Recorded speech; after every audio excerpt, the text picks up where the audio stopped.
MLC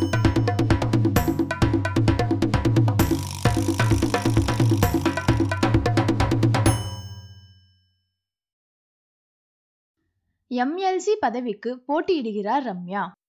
Tamil மற்றும் கன்னட படங்களில் நடித்து வரும் ரம்யா திடீரென அரசியலில் குதித்தார். காங்கிரஸ் கட்சியின் சார்பில் மாண்டியா தொகுதிக்கு நடந்த இடைத்தேர்தலில் போட்டியிட்டு பார்லிமெண்ட் உறுப்பினர் ஆனார். அதன் பிறகு நடந்த பொது தேர்தலில் போட்டியிட்டு தோல்வி அடைந்தார்.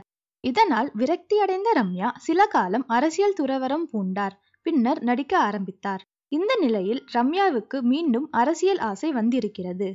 விரைவில் கர்நாடக சட்டமேலவைக்கு தேர்தல் நடக்க இருக்கிறது. இதில் போட்டியிட்டு எம்எல்சியாக திட்டமிட்டிருக்கிறார். இதற்காக கர்நாடகா முன்னாள் முதல்வரும் உறவினருமான கிருஷ்ணாவை சந்தித்து ஆதரவு கேட்டார் மற்றும் காங்கிரஸ் கட்சியின் கர்நாடக மாநில தலைவர்களை சந்தித்து ஆதரவு திரட்டினார். இது குறித்து ரம்யா கூறுவது என்னவென்றால், நடைபெற இருக்கும் மேலவை தேர்தலில் போட்டியிட முடிவு செய்திருக்கிறேன். இதற்காக தலைவர்களை சந்தித்து பேசினேன். அவர்களும் வாய்ப்பு தருவதாக உறுதியளித்திருக்கிறார்கள். மாண்டியா மற்றும் பெங்களூரு புறநகர் பகுதிகளில் எனக்கு நல்ல செல்வாக்கு இருப்பதால் நான் நிச்சயம் வெற்றி பெறுவேன் என்கிறார் ரம்யா.